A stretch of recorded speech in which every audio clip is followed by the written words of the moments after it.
بسم الله الرحمن الرحيم والصلاة والسلام على رسول الله محمد بن عبد الله وعلى آله وصحابه جند الله وسائر المسلمين والمؤمنين عباد الله. فقد قال الله تعالى في القرآن العظيم والفرقان المجيد: ألف لام ميم ذلك الكتاب لا ريب فيه هدى للمتقين الذين يؤمنون بالغيب ويقيمون الصلاة ومما رزقناهم ينفقون. صدق الله العلي العظيم. وقال نبينا صلى الله عليه وسلم: الصلاة عماد الدين أو كما قال عليه الصلاة والسلام. விரிந்த விண்ணையும் பரந்த மண்ணையும் படைத்து அதில் கோடான கோடி ஜீவராசிகளையும் படைத்து அதில் இந்த மனித வர்க்கத்தை மிக சிறப்புக்குரியவனாக படைத்தானே, அத்தகைய அல்லாஹுக்கே எல்லா புகழும் என போற்றிய வண்ணம் இந்த ஜும்மா உரையாகும். மனிதன் உலகில் வாழுகிற பொழுது அவன் ஏதோ ஒரு இடத்தில் தங்கி விடுவதில்லை. அவனுடைய வாழ்க்கை முழுவதும் ஏதோ ஒரு வகையில் பயணம் செய்து கொண்டே இருக்கின்றான். எல்லோரும் ஏதோ ஒரு வகையில் அனுதினமும் பயணம் செய்கின்றோம். மனிதன் என்றாலே பயணம்தான். மனிதன் மட்டுமல்ல, பறவைகளும் விலங்குகளும் கூட ஒவ்வொரு நாளும் பயணம் செய்கின்றன. பயணமில்லாத வாழ்க்கை பார்க்க முடியாத ஒன்று. மனிதன் கல்வியை தேடி பயணம் செய்கின்றான், அல்லது செல்வத்தை தேடி, அல்லது உயர்தரமான மருத்துவத்திற்காக, அல்லது உறவுகளை சந்திப்பதற்காக, நண்பர்களை சந்திப்பதற்காக, அல்லது சுற்றி பார்க்க வேண்டும் என்பதற்காக, இப்படியாக காரணமில்லாமல் எந்த மனிதனும் பயணம் செய்வதில்லை. ஏதோ ஒரு காரணத்திற்காக இந்த உலகில் வாழுகிற பொழுது உலகம் முழுவதும் அவன் பயணம் செய்பவனாகத்தான் இருக்கின்றான். அமூர் என்று ஒரு பறவை இருக்கிறது. அது பருந்துகளில் ஒரு வகை.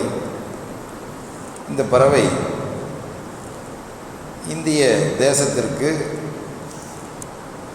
சைபீரியா, ரஷ்யாவிலிருந்து புறப்பட்டு சுமார் 5500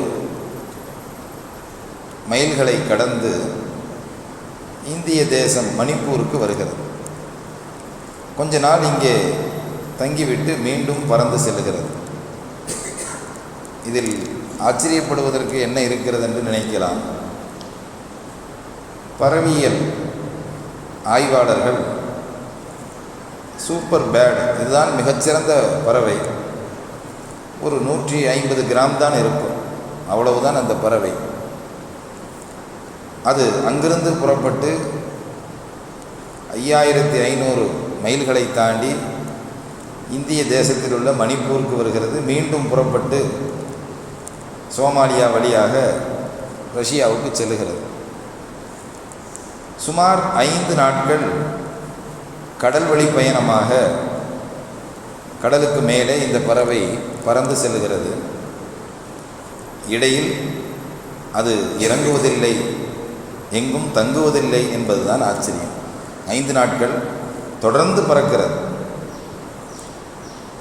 பறந்து 4.5 நாள் 5 நாள் தொடர்ந்து 5500 கிலோமீட்டர்களை கடந்து அங்கிருந்து இங்கே வருகிறது. சில நாள் தங்கிவிட்டு மீண்டும் இங்கிருந்து அங்கே செல்லுகிறது. இடையில் உணவு உண்ணுவதற்காக அது இறங்குவதில்லை, இறங்கவும் முடியாது. ஏனென்றால் இடையிலே இருப்பதெல்லாம் கடல் பகுதிகள். பார்ப்பதற்கு சிறிய பறவை தான் என்றாலும் கூட அதற்கு அந்த பறவைக்கு அல்லாஹு தாலா அத்தகைய ஆற்றலை கொடுத்து பறக்க வைத்து அது இங்கு வந்து உணவை தேடி வருகிறது.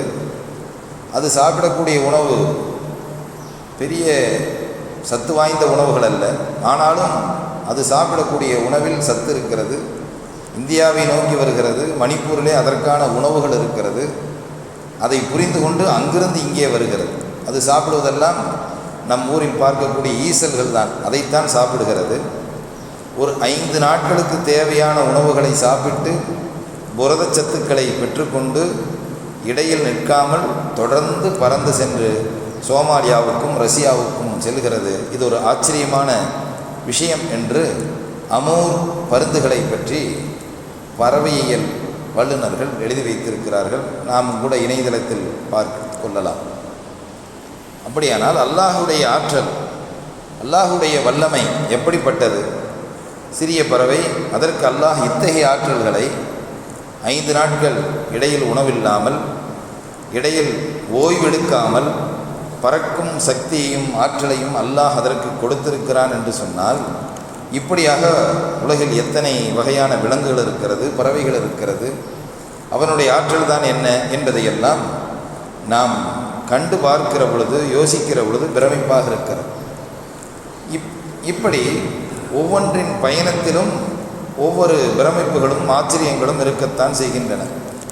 நம்முடைய பயணம் கூட, நாம் எங்கிருந்து சென்னை போகிறோம் என்று சொன்னால், வீட்டிலிருந்து புறப்பட்டதிலிருந்து திரும்பி வந்தால் பல்வேறு விஷயங்கள் நடந்திருக்கலாம். எத்தனை நிகழ்வுகள், எத்தனையோ ஆச்சரியங்கள், எத்தனையோ உதவிகள், எத்தனையோ சந்திப்புகள், இதுவெல்லாம் அந்த பயணத்தில் நாம் ஒரு நாள் அல்லது ஒரு வாரம் சென்று விட்டு வந்தால் நம்முடைய பயணத்தை பற்றி, அதில் நடந்தவைகளை பற்றி நாம் திரும்ப திரும்ப நினைப்பதற்கும் பேசுவதற்கும் பல்வேறு விஷயங்கள் அதிலே இருப்பதுண்டு. அது நம்முடைய பயணத்தை பொறுத்து, நம் போகிற இடத்தை பொறுத்து, நாம் சந்திக்கிற நபர்களை பொறுத்து மாறுபடும். இங்கிருந்து உம்ராவுக்கும் ஹஜ்ஜுக்கும் செல்பவர்கள் உண்டு, அதுவும் ஒரு பயணம்தான்.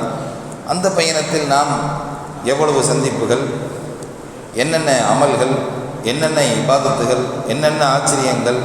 நாம் சில சமயம் துன்பப்பட்டிருக்கலாம், சில சமயம் நமக்கு எதிர்பாராதபடி உதவிகள் கிடைத்திருக்கலாம். எவ்வளவு ஆச்சரியங்கள்.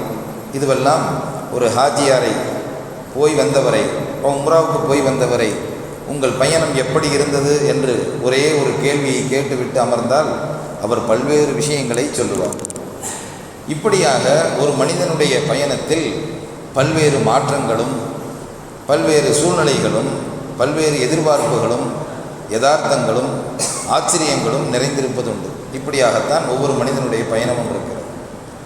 நாம் ஒரு சென்னையில் இருக்கக்கூடிய ஒரு வண்டலூர் மிருக காட்சி சாலைக்கு போகிறோம் என்று சொன்னால், சாதாரணமாக ஒருவர் போனால் அங்கே மிருகங்கள் இருக்கிறது என்று தான் பார்த்துவிட்டு வந்து விடுவார். அதே நபர் தன் தந்தையோடு போகிறார் என்றால் இன்னும் கொஞ்சம் விஷயங்களை கூடுதலாக கற்றுக்கொள்வார். தந்தை சொல்வார், மகனே இது இந்த இடத்தில் இதுவெல்லாம் இருக்கிறது, இப்படி இருக்கிறது என்று அதை பற்றி கொஞ்சம் சொல்லுவார்.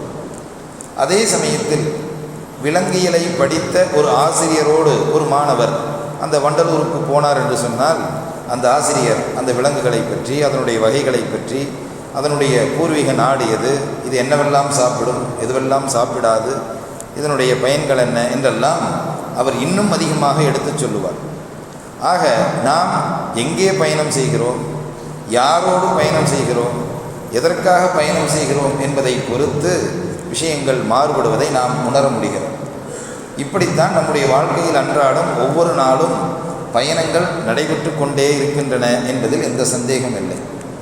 அந்த வகையில் பார்க்கிற பொழுது உலகத்தை பிரமிக்க வைக்கிற, நம்மையெல்லாம் ஆச்சரியப்பட வைக்கிற, சாதாரண மனித அறிவு ஏற்றுக்கொள்ளாத ஒரு அற்புதமான பயணம் கண்மணி ரசூலுல்லாஹி ஸல்லல்லாஹு அலைஹி வஸல்லம் அவர்களுக்கு ஏற்பட்டது. அதுதான் இன்றைய இரவு மிஅராஜ் என்று சொல்லக்கூடிய விண்வெளி பயணம். அந்த பயணத்தில் ரசூல் ஸல்லல்லாஹு அலைஹி வஸல்லம் அவர்களை அல்லாஹ்வே கூட்டிச் சென்றான். அல்லாஹ் சொல்லுகிற பொழுது, சுபஹானல்லதி அஸ்ரா பி அப்திஹி, தன்னுடைய அடியாரை அல்லாஹ் கூட்டி சென்றான் என்று சொன்னால் அந்த பயணம் எப்படிப்பட்டதாக இருக்கும்? அப்படி நடந்திருக்குமா என்றெல்லாம் யோசிப்பதற்கு ஒன்றுமில்லை. நாம் எல்லாம் முஃமின்கள், அப்படி நம்பித்தான் ஆக வேண்டும். நபி ஸல்லல்லாஹு அலைஹி வஸல்லம் அவர்கள் சொல்லுகிறார்கள், மேராஜ் எப்படிப்பட்டது, நான் எதற்காக போனேன்? அல்லாஹ் சொல்லுகிற பொழுது லீ நுரியஹு மின் ஆயாத்தினா, ரசூல் ஸல்லல்லாஹு அலைஹி வஸல்லம் அவர்களை நாம் அழைத்து சென்றோம் மக்காவிலிருந்து பைத்துல் முகத்தஸிற்கு, பிறகு அங்கிருந்து 7 வானங்களையும் தாண்டி சிதறத்துல் முன்தஹா வரை, அதையும் தாண்டி அல்லாஹுடைய அரிஷு வரை நாம் அழைத்து சென்றோம் என்று குர்ஆன் பல்வேறு இடங்களில் காப கௌசைன் அவ் அதுனா, ஒரு வில் எப்படி 2 பகுதிகள் 2 முனைகள் இருக்குமோ அந்த அளவுக்கு நாமும் நம்முடைய தூதரும் சந்தித்தோம், இல்லை இன்னும் அதற்கும் நெருக்கமாக சந்தித்து கொண்டோம் என்று குர்ஆன் சொல்லுகிறது. அந்த வசனத்தின் தொடரில் தான் அல்லாஹ் சொல்லுகிறான், வமா யன்திகு அனில் ஹவா இன் ஹுவ இல்லா வஹீ யூஹா. நபிகள் நாயகம் ஸல்லல்லாஹு அலைஹி வஸல்லம் அவர்கள் எதையெல்லாம் சொன்னார்களோ அதுவெல்லாம் அவருடைய சுயமான சொற்கள் அல்ல, அவர் வஹீயின் அடிப்படையில் தான் நாம் எதை சொல்லச் சொன்னோமோ அதைத்தான் அவர் சொன்னார் என்று சொல்லி காட்டுகிறார். ஆக பயணங்களில் ஒரு அற்புதமான பயணம் மிஅராஜ் என்று சொல்லக்கூடிய அந்த ஒரு பயணம். அந்த பயணத்தின் நோக்கம் பல்வேறு காரணங்கள் இருந்தாலும் அல்லாஹ் சொல்வது லீ நுரியஹு மின் ஆயாத்தினா, நம்முடைய அத்தாட்சிகளை காண்பிப்பதற்காக என்று அல்லாஹ் சொல்லி காட்டுகிறான். நீண்ட காலமாக அண்ணல் பெருமான் ஸல்லல்லாஹு அலைஹி வஸல்லம் அவர்களுக்கு மனதிலே ஒரு ஆசை இருந்தது. நாம் சொர்க்கத்தை பற்றி சொல்கிறோம், நரகத்தை பற்றியெல்லாம் சொல்லுகிறோம். அதை நாம் பார்த்து வந்து சொன்னால் எவ்வளவு நன்றாக இருக்கும், பார்க்க வேண்டுமே என்ற ஒரு ஆசை இருந்தது. அந்த ஆசையின் அடிப்படையில் தான் அல்லாஹு தஆலா இந்த மேராஜ் பயணத்தை கண்மணி ரசூலுல்லாஹி ஸல்லல்லாஹு அலைஹி வஸல்லம் அவர்களுக்கு அல்லாஹ் ஏற்படுத்தி கொடுத்தான். பல்வேறு அத்தாட்சிகள் அந்த பயணத்தில் காட்டப்பட்டன. அதில் சொர்க்கத்தையும் கண்டு வந்தார்கள், நரகத்தையும் கண்டு வந்தார்கள். சொர்க்கத்தில் யார் யாரெல்லாம் இருந்தார்கள், நரகத்தில் என்னவெல்லாம் நடந்தது என்று அதன் விளக்கத்தை ஆரம்பித்தால் அது நீண்டதொரு விளக்கமாக ஆகிவிடும். ஆக ரசூல் ஸல்லல்லாஹு அலைஹி வஸல்லம் அவர்களுடைய ஆசை, ஒரு ஆசைதான் மனிதனுடைய அந்த செயல்பாடுகளுக்கு ஆணிவேராக அஸ்திபாரமாக இருக்கிறது என்பதை நாம் புரிந்து கொள்ள வேண்டும். நாம் முதலில் ஆசைப்பட வேண்டும். பேராசை தான் படக்கூடாதே தவிர ஆசைப்படுவதற்கு இஸ்லாம் தடை விதிக்கவில்லை. எதை ஆசைப்பட வேண்டும் என்று இஸ்லாம் சொல்லிக் கொடுக்கிறது. கண்டதையும் ஆசைப்படக்கூடாது, ஹராமான விஷயங்களுக்கு ஆசைப்படக்கூடாது, நல்ல விஷயங்களுக்கு ஆசைப்படலாம், ஆசைப்பட வேண்டும் என்று இஸ்லாம் சொல்லுகிறது. அப்படித்தான் ரசூல் ஸல்லல்லாஹு அலைஹி வஸல்லம் அவர்கள் சொர்க்கத்தையும் நரகத்தையும் காண வேண்டும் என்று ஆசைப்பட்டார்கள்.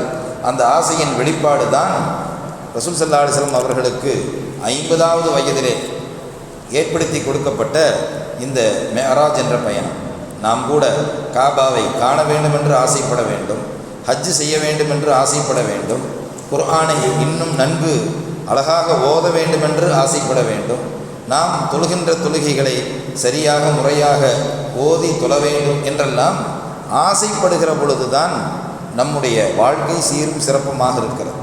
ஏன், சம்பாதிப்பதற்கும் கூட ஆசை வேண்டும். ஆசைப்படாமல் எதுவும் கிடைப்பதில்லை. ஆசைப்பட்டால் தான் கிடைக்கும். ஆசைப்பட வேண்டும், ஆர்வப்பட வேண்டும், அதற்காக முயற்சி செய்ய வேண்டும். அதைத்தான் இப்படியும் ரசூல் ஸல்லல்லாஹு அலைஹி வஸல்லம் சொல்லுவார்கள். அதை நாம் நியத், ஆசை என்பதை நியத் என்று நாம் சொல்லுகிறோம் அரபியில். எண்ணம், நல்ல எண்ணம் கொள்வது. ரசூல் ஸல்லல்லாஹு அலைஹி வஸல்லம் சொல்லுவார்கள், இன்னமல் ஆமாலு பின்னியாத், உங்களுடைய எல்லா செயல்பாடுகளும் உங்களுடைய எண்ணங்களை பொறுத்துத்தான் இருக்கிறது. அதாவது நீங்கள் ஆசைப்படுவதை பொறுத்துத்தான் இருக்கிறது.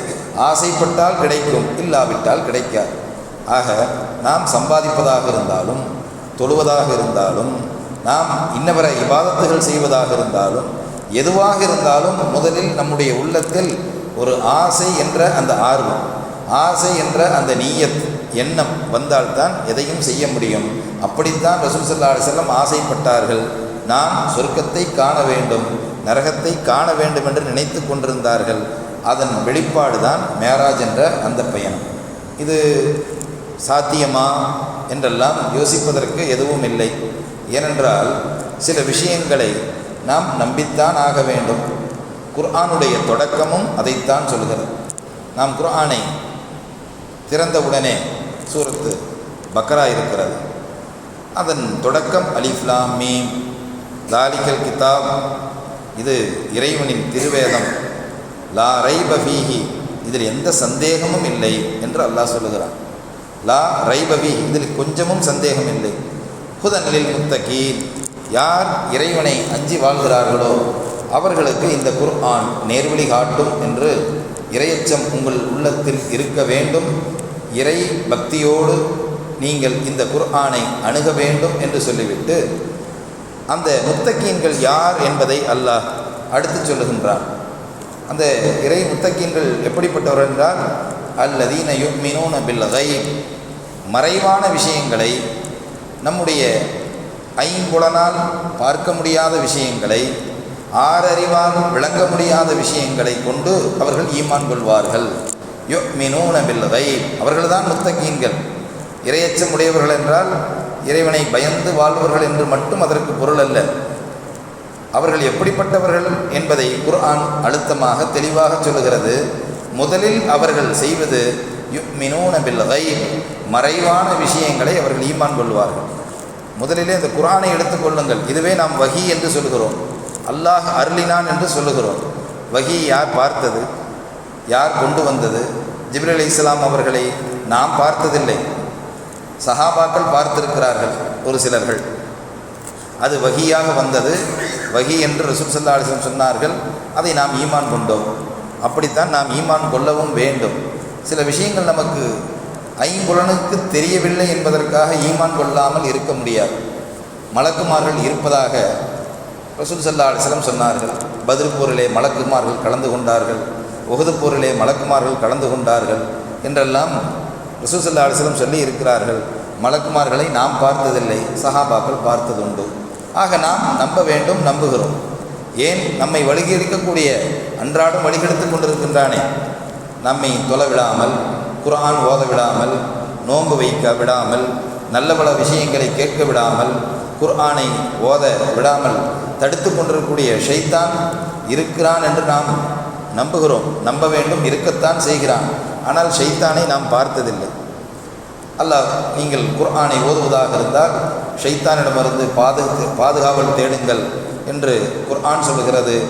அண்ணல் பெருமான் ஸல்லல்லாஹு அலைஹி வஸல்லம் அவர்களும் சொல்லி காண்பித்திருக்கிறார்கள். அப்படியெல்லாம் பார்க்கிற பொழுது ஷைத்தானை நாம் கண்களால் கண்டதில்லை, மலக்குமார்களை நாம் கண்களால் கண்டதில்லை, ஆனாலும் நாம் ஈமான் கொள்ள வேண்டும்.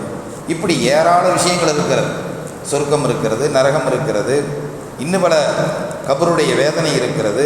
சொல்லிக்கொண்டால் நாம் கண்ணால் பார்க்காத, காதால் கேட்காத, நம்முடைய ஐம்புலன்களால் புரிய முடியாத, ஆறறிவால் விளங்க முடியாத எத்தனையோ விஷயங்கள் உண்டு.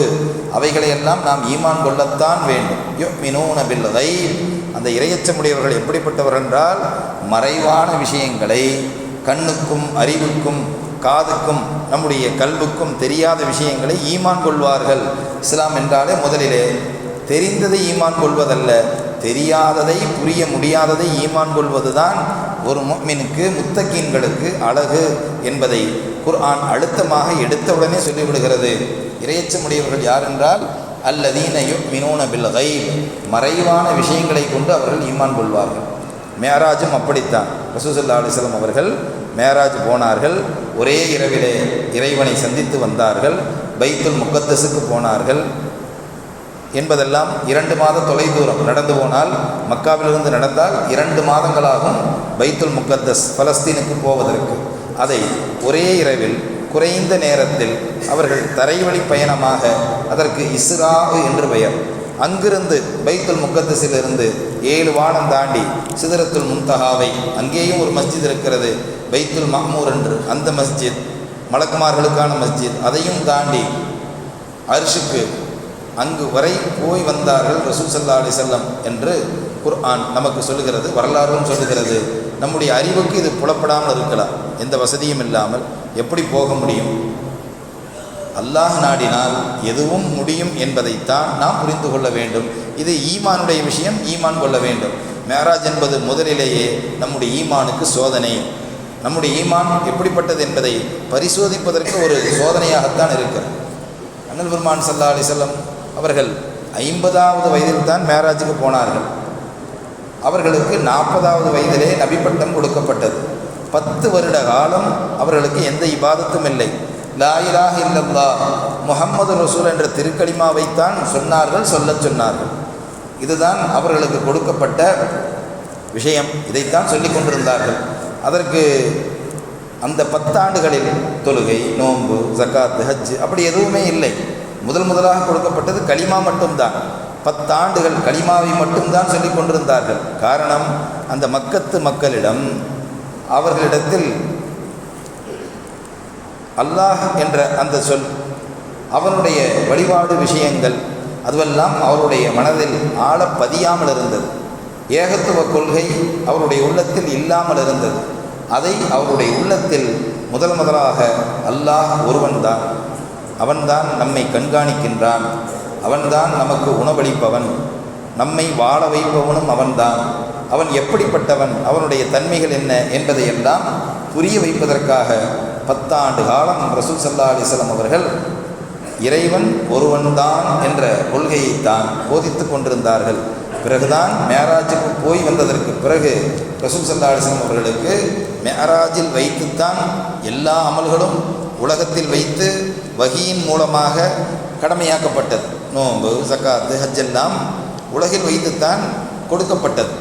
ஆனால் ரசூல் ஸல்லல்லாஹு அலைஹி வஸல்லம் அவர்கள் அந்த அற்புதமான அந்த பயணத்தில் வாங்கி வந்த பரிசு தான் இந்த 5 கால தொழுகை. அதுவும் நபி மூசா அலைஹிஸ்ஸலாம் அவர்கள் 50 தொழுகைகளை அல்லாஹ் கடமையாக்கினான். நபி மூசா அலைஹிஸ்ஸலாம் ஏற்கனவே இந்த மக்களோடு போராடி பல்வேறு அனுபவப்பட்டவர்கள். அதனால் உங்களுடைய மக்கள் 50 தொழுகைகளை தொழ முடியாது, குறைத்து வாருங்கள் என்று சொல்லி கடைசியாக 5 குறைக்கப்பட்டு கடைசியில் 5 இருந்தது. அப்போதும் கூட இன்னும் குறைத்து வார்கள் என்று நபி மூசா அலைஹிஸ்ஸலாம் அவர்கள் சொல்ல ரசூல் ஸல்லல்லாஹு அலைஹி வஸல்லம் சொன்னார்கள், இதற்கு மேல் நான் செல்வதற்கு வெட்கப்படுகிறேன். என்னுடைய உம்மத், என்னுடைய சமுதாயம் இந்த 5 வக்தை கூட தொழாமல் இருந்து விடுவார்களா என்ற ஒரு நம்பிக்கை வைத்து ரசூல் ஸல்லல்லாஹு அலைஹி வஸல்லம் சொன்னார்கள், இல்லை, என்னுடைய உம்மத் 5 வக்து தொழுகைகளை தொழுது விடுவார்கள். இதற்கு மேல் அல்லாஹ்விடத்தில் நான் சென்று மீண்டும் இதை குறைப்பதற்கு நான் விரும்பவில்லை என்று சொன்ன செய்திகள் ஹதீஸ்களிலே மிக தெளிவாக பதிவு செய்யப்பட்டிருக்கிறது. அப்படி விண்வெளியில் வைத்து அரிசியில் வைத்து நமக்கு கொடுக்கப்பட்ட அற்புதமான ஒரு பரிசு தான் இந்த 5 கால தொழுகை. அப்படி வாங்கி வந்தது தான். ஒருவர் பயணம் செய்கிறார் என்றால் அந்த பயணத்தில் ஏதாவது அவர் வாங்கி வருவார். வெளியூரிலிருந்து வருகிற பொழுது சிங்கப்பூர் போனால் எங்கள் மாமா பேனா வாங்கி வந்தார், மோதிரம் வாங்கி வந்தார் என்றெல்லாம் சொல்லுகிற பொழுது அந்த பிள்ளை அதை எவ்வளவு பத்திரமாக வைத்திருக்கும், யாருக்கும் கொடுக்காது. தேவைப்படும் போது மட்டும் அதை எடுத்து பார்த்து அதை பயன்படுத்தாமல் நீண்ட காலம் வைத்திருப்பதுண்டு. நாமில் கூட மக்காவிலிருந்து வாங்கி வந்த ஜம்சம் தண்ணீரை பத்திரமாக வைத்திருப்பதுண்டு. பொருட்களை மக்காவில் வாங்கியது, மதீனாவில் வாங்கியது என்றெல்லாம் சில பொருள்களை நாம் வைத்திருப்பதுண்டு. அதற்கு மதிப்பும் மரியாதையும் உண்டு. அதே போல இது விண்வெளியில் கொடுக்கப்பட்ட இந்த தொழுகை, இதை நாம் பத்திரமாக வைத்திருப்பது என்று சொன்னால் அதை சரியாக முறையாக நாம் செயல்படுத்துகிற பொழுதுதான் அந்த பொருளுக்கு மதிப்பும் மரியாதையும் இருக்கும் என்பதை நாம் புரிந்து கொள்ள வேண்டும். அத்தகைய உறுதியோடு தான் அண்ணல் பெருமான் ஸல்லல்லாஹு அலைஹி வஸல்லம் இந்த பூ உலகத்திற்கு திரும்பி வந்தார்கள். ரசூல் ஸல்லல்லாஹு அலைஹி வஸல்லம் அவர்கள் மேராஜுக்கு போனது கூட அற்புதம் அல்ல, திரும்ப வந்தார்களே அது மிகப்பெரிய ஒரு அற்புதம். எத்தனையோ பேர் பயணம் போகிறார்கள், திரும்ப வருவதில்லை. ஹஜ்ஜுக்கு போன பல பேர் திரும்ப வராமல் இருக்கிறார்கள். வெளிநாடு போன பலரும் திரும்ப வராமல் இருந்ததுண்டு. மருத்துவம் படிக்க சென்றவர்கள் திரும்ப வராமல் இருந்ததுண்டு. அங்கேயே மரணித்து போனவர்களும் உண்டு. ஆனால் திரும்ப வருகிற பொழுதுதான் அதில் சந்தோஷமும் மகிழ்ச்சியும் உண்டு. அண்ணல் பெருமான் ஸல்லல்லாஹு அலைஹி வஸல்லம் அவர்கள் விண்வெளி பயணம் செய்தார்கள், மேராஜுக்கு போனார்கள், திரும்பவும் வந்தார்கள், பரிசுகளோடு வந்தார்கள். அவர்கள் கொண்டு வந்த பரிசில் முக்கிய பரிசு இந்த தொழுகை. அல்லாஹ் சொல்லுகிற பொழுது முத்தகீன்கள் யார் என்று சொல்லுகிற பொழுது யுமினூன பில் கைப், மறைவான விஷயங்களை கொண்டு ஈமான் கொள்வார்கள் என்று சொல்லிவிட்டு அடுத்து அல்லாஹ் சொல்லுகிறான் வயுகீமூனஸ் ஸலா, தொழுகையை அவர்கள் சரியாக முறையாக நிலைநாட்டுவார்கள் என்று அல்லாஹ் சொல்லி காட்டுகிறான். அப்படியானால் தொழுகையில் நாம் எப்படி இருக்க வேண்டும். தொழுவார்கள் என்று அல்லாஹ் சொல்லவில்லை, அந்த தொழுகையை எப்படி தொழ வேண்டுமோ அப்படி தொழுவார்கள். யுகீமூன ஸலாத், இகாமத்து ஸலாத் என்று சொன்னால் தொழுவது என்றால் ஏனோ தானோ என்று தொழுவது. இகாமத்து ஸலாத் என்று சொன்னால் எப்படி தொழ வேண்டுமோ அப்படி தொழுவது. அதற்கு பெயர் தான் அல்லாஹ் சொல்லுகிற பொழுது, நீங்கள் எப்படியோ தொழுது விடுவீர்கள், அப்படி தொழாதீர்கள், எப்படி தொழ வேண்டுமோ அப்படி தொழுங்கள் என்பதை அல்லாஹ் அழுத்தம் திருத்தமாக சொல்வதற்குத்தான் யுகீமூன ஸலாத், தொழுகையை அவர்கள் சரியாக முறையாக நிலைநாட்டுவார்கள் என்று அண்டர்லைன் செய்து கோடிட்டு அல்லாஹ் காட்டுகிறார். பள்ளிக்கு ஒரு ஃபேன் போடுறோம், ஏதோ ஒரு இடத்துல ஃபேன் போட்டால் காற்று வராது. அதை கவனித்து எந்த இடத்துல போட்டால் சரியாக இருக்கும், எல்லா சஃப்புக்கும் காற்று வருமா அப்படின்னு பார்த்து நம்ம ஃபேன் போடுவோம். அதே போல் ஒரு லைட்டு போடுறோம், ஏதோ ஒரு இடத்துல வெளிச்சம் வரணுமே என்பதற்காக போட்டால் அதில் சரியாக இருக்காது. வாசலுக்கு வெளிச்சம் வரணும் அப்படின்னா அதை உயரம் பார்த்து, அகலம் பார்த்து, வலது பக்கமாக இடது பக்கமாக, சென்ட்ரல்லையா, உயரம் எவ்வளோ இருக்கணும் என்பதையெல்லாம் பார்த்து அந்த லைட்டை போட்டால் தான் நமக்கு அந்த வாசலுக்கு சரியான வெளிச்சம் கிடைக்கும். பள்ளியாக இருந்தாலும் அப்படித்தான், வீடாக இருந்தாலும் அப்படித்தான். செய்வதை திருந்தச் செய், அதை சரியாக முறையாக செய்தால்தான் ஒரு ஃபேனா மின்விசிறியாக இருந்தாலும் ஒரு விளக்காக இருந்தாலும் அது ஒளி தருவது சரியாக தெரியும். அதே போன்று தான் மின்விசிறி ஏதோ ஒரு இடத்துல போட்டு அது சுழல்கிறது, ஆனால் காற்று வரவில்லையே என்று சொன்னால் அது அதன் குற்றமல்ல, நாம் அதை சரியாக பொருந்தவில்லை என்று பொருள். அதே போன்றுதான் நம்முடைய தொழுகையை சரியாக முறையாக தொழ வேண்டும். அதைத்தான் அல்லாஹ் சொல்லுகிற பொழுது யுகீமூன ஸலாத், தொழுகையை அவர்கள் சரியாக முறையாக எப்படி தொழ வேண்டுமோ அப்படி தொழுவார்கள் என்று அல்லாஹ் அழுத்தமாக சொல்லுகிறான். அல்லாஹ் இன்னொரு வசனத்தில் சொல்லுகிற பொழுது இன்ன ஸலாத்த கானத் அலல் முஃமினீன கிதாபம் மௌகூதா, இந்த தொழுகை இருக்கிறதே, தொழுவது நம் மீது கடமை, நாம் நினைத்தபடி தொழுவதல்ல, ரசூல் ஸல்லல்லாஹு அலைஹி வஸல்லம் எப்படி தொழச் சொன்னார்களோ அப்படி தொழுவது. ரசூல் ஸல்லல்லாஹு அலைஹி வஸல்லம் அவர்கள் சொன்னார்கள், சல்லு கமா ரஅய்துமூனி உஸல்லி, என்னை எவ்வாறு தொழ கண்டீர்களோ அவ்வாறு நீங்கள் தொழுங்கள் என்று சொல்லிக் கொடுத்தார்கள். மேராஜுக்கு போய் வந்ததற்கு பிறகு மறுநாள் ஜிப்ரீல் அலைஹிஸ்ஸலாம் வந்தார்கள். 5 வக்து தொழுகையையும் எந்த நேரத்தில் தொழுவது, எத்தனை ரக்காத் தொழுவது என்று 2 நாட்களாக பாடம் எடுத்தார்கள். ரசூல் ஸல்லல்லாஹு அலைஹி வஸல்லம் அவர்களுக்கு தொழுது காண்பித்தார்கள். எப்படி தொழுவது, அவ்வளவு வக்து எது, ஆரம்ப நேரம் எது, முடியும் நேரம் எது என்பதை காட்டுவதற்காக முதல் நாளில் ஆரம்ப வக்தில் தொழு வைத்து காண்பித்தார்கள். 2வது நாளிலே முடிவு நேரம் என்பதை காட்டுவதற்காக தொழ வைத்து காண்பித்தார்கள் ஜிப்ரீல் அலைஹிஸ்ஸலாம் அவர்கள். 5 வக்து தொழுகை, ஃபஜ்ர் 2 ரக்காய், லுஹர் 4 ரக்காய், அஸர் 4 ரக்காய், அதேபோல் மக்ரிப் 3, இஷா 4, இதுவெல்லாம் தொழுகை. ஒவ்வொரு வக்து தொழுகையும் எப்படி தொழ வேண்டும், ஃபஜ்ரை எப்படி தொழுவது, ஜிப்ரீல் அலைஹிஸ்ஸலாம் அவர்கள் தொழ வைத்து காண்பித்தார்கள். ரசூல் ஸல்லல்லாஹு அலைஹி வஸல்லம் தொழுதார்கள். எந்த வக்திலே தொழுவது அதையும் அதற்கான நேரத்தையும் ஜிப்ரீல் அலைஹிஸ்ஸலாம் அவர்கள் நிர்மாணித்தார்கள். அல்லாஹ் சொல்லிக் கொடுத்தான். ஜிப்ரீல் அலைஹிஸ்ஸலாம் வந்தார்கள், இமாமத் செய்தார்கள், ரசூல் ஸல்லல்லாஹு அலைஹி வஸல்லம் தொழுதார்கள். பிறகு காலமாக கியாமத்து நாள் வரை தன்னுடைய சஹாபாக்களுக்கு ரசூல் ஸல்லல்லாஹு அலைஹி வஸல்லம் அவர்கள் வஃபாத்தாகின்ற வரை அந்த மெஹராபிலே நின்று சஹாபாக்களுக்கு தொழ வைத்து காண்பித்தார்கள். அதற்கு பிறகு அதன் பொறுப்பை ஹஸரத் அபூபக்கர் சித்திக் ரலியல்லாஹு அவரிடத்திலே கொடுத்தார்கள் என்று வரலாறு சொல்லி காட்டுகிறது. ஆக நான் எப்படி தொழக்கண்டேனோ அப்படி நீங்கள் தொழுங்கள் என்று ரசூல் ஸல்லல்லாஹு அலைஹி வஸல்லம் சொல்லியும் செய்தும் காண்பித்தார்கள். இன்றைக்கு நாம் நம்முடைய தொழுகை எப்படி இருக்கிறது என்பதை நாம் புரிந்து கொள்ள வேண்டும்.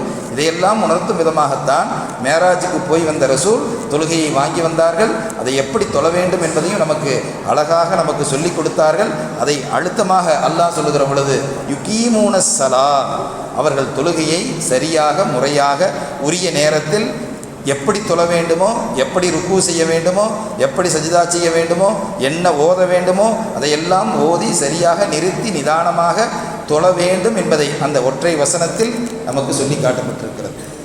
இவர்கள்தான் மோமின்கள், இவர்கள்தான் முத்தகீன்கள். அந்த வசனத்தின் 3வது பகுதி அல்லாஹ் சொல்லுகிறான், நாம் கொடுத்ததிலிருந்து அவர்கள் செலவு செய்வார்கள். நாம் எதை கொடுத்தோமோ அல்லதீன யுமினூன பில் கைப் வயுகீமூன ஸலாத்த வமிம்மா ரஸக்னாஹும் யுன்ஃபிகூன், நாம் கொடுத்ததிலிருந்து அவர்கள் செலவு செய்வார்கள். நாம் கஷ்டப்பட்டு சம்பாதிக்கிறோம், அதுக்கு ஓடாத ஓட்டங்கள், வேகாத வெயிலில் இருந்து சிரமப்பட்டு இரவு பகலாக, சிறப்பு நாட்கள் என்று சொன்னால் தூங்காமல் உண்ணாமல் உறங்காமல் நாம் சம்பாதிக்கிறோம். ஆனால் அல்லாஹ் சொல்லுகிற பொழுது வமிம்மா ரஸக்னாஹும் யுன்ஃபிகூன், அதெல்லாம் நாம் கொடுத்ததப்பா, முயற்சி உம்முடையது, அது மட்டும்தான். ஆனால் அதற்கு செல்வத்தை கொடுத்தோமே, எத்தனையோ பேர் முயற்சி செய்கிறார்கள், லாபம் கிடைப்பதில்லை. சில பேர் இப்படின்னு போயிட்டு வர்றாங்க, பெரும் லாபத்தோடு வந்து விடுகிறார்கள். அப்போ அந்த லாபத்தை கொடுப்பதும் அல்லாஹ் தன் புறத்தில் தான் வைத்திருக்கிறான். நீங்கள் சேகரித்த செல்வமெல்லாம் உங்களுடையதல்ல, என்னுடையது தான் என்பதை அல்லாஹ் அழுத்தமாக சொல்வதற்காக வமிம்மா ரஸக்னாஹும் யுன்ஃபிகூன், நாம் கொடுத்ததிலிருந்து அவர்கள் செலவு செய்வார்கள் என்று அல்லாஹ் அழுத்தமாக சொல்லுகிறான். இந்த 3 விஷயங்களுமே, முதலில் நாம் மறைவான விஷயங்களை நம்ப வேண்டும். அப்படி நம்பினால் நாம் இபாதத் செய்வதற்கு ஆரம்பித்து விடுவோம். நாம் தொழுகைகளை, நல்ல பல இபாதத்துகளை செய்ய நமக்கு எண்ணங்களும் ஆசைகளும் வந்துவிடும். அப்படி வந்து விடுகிற பொழுது அல்லாஹ் நமக்கு செல்வங்களை வாரி வழங்குவான். அப்படி வழங்குகிற பொழுது அதை அல்லாஹுடைய பாதையிலே ஹஜ்ஜுக்காக, உம்ராவுக்காக, ஜக்காத்துக்காக, தான தர்மங்களுக்காக வாரி வழங்க வேண்டிய பொறுப்பு நமக்கு இருக்கிறது. இதையெல்லாம் உள்ளடக்கித்தான் ரசூல் ஸல்லல்லாஹு அலைஹி வஸல்லம் சொன்னார்கள், அஸ்ஸலாத்து இமாதுத்தீன், தொழுகை என்பது மார்க்கத்தின் பெரும் தூணாக இருக்கிறது. இந்த பில்டிங் நிற்குதுன்னா ஒரு தூண் இருக்கிறது, தூண் இல்லாமல் எதுவும் இல்லை. மனிதன் நடக்கிறான், நிற்கிறான் என்றால் அவனுக்கு தூணாக அவனுடைய எலும்புகள் இருக்கிறது. இந்த மார்க்கம் நிற்கிறது என்று சொன்னால், நிலைத்து நிற்கிறது என்று சொன்னால் அதற்கு தொழுகை தான் தூணாக இருக்கிறது. அந்த தொழுகை நிலைநிறுத்தப்படுகின்ற பொழுதுதான் நம்முடைய ஷரியத் சரியாக இருக்கும் என்பதை நாம் புரிந்து கொள்ள வேண்டும். எனவே ரசூல் ஸல்லல்லாஹு அலைஹி வஸல்லம் அவர்கள் 40 வயதிலிருந்து 50 வயது வரை வெறும் கலிமாவில் மட்டும்தான் சொல்லிக் கொண்டிருந்தார்கள். 50வது வயதுக்கு பிறகுதான் மேராஜ் சென்று புனித பயணத்தை மேற்கொண்டு அதிலிருந்து பெற்று வந்த இந்த தொழுகையை நமக்கு அன்பளிப்பாக இறைவன் தந்த பரிசாக நமக்கு தந்திருக்கிறார்கள். அந்த பரிசை நாம் போற்றி பாதுகாக்க வேண்டும் என்று சொன்னால் அதை நாம் செயல் வடிவில் கொண்டு வருகிற பொழுதுதான் நம்முடைய வாழ்க்கை எப்போதும் சிறப்பாக இருக்கும். நாம் கியாமத்திலும் நம்முடைய வாழ்க்கை சிறப்பாக இருக்க வேண்டும் என்று சொன்னால் 5 கால தொழுகைகளை சரியாக விடாமல் தனியாகவோ, குறிப்பாக இமாம் ஜமாத்தோடு பள்ளி உருவாக்கப்பட்டிருப்பது அதற்காகத்தான். ஆண்களும் பெண்களும் அந்தந்த நேர தொழுகைகளை உரிய வக்தில் தொழ வேண்டும். அப்படி தொழுகிற பொழுது அல்லாஹ் நமக்கு செல்வத்தை வாரி வழங்குவான் என்பதை அடுத்த கேட்டுக்கொண்டு வாய்ப்பளித்த ஜமாத்தார்களுக்கும் இமாம் அவர்களுக்கும் நன்றியை கூறி என்னுடைய உரையை நிறைவு செய்கிறேன். வாஹிரு தாவானா அனில் ஹம்துலில்லாஹி ரப்பில் ஆலமீன். அஸ்ஸலாமு அலைக்கும் வரஹ்மத்துல்லாஹி தஆலா வபரகாத்துஹு.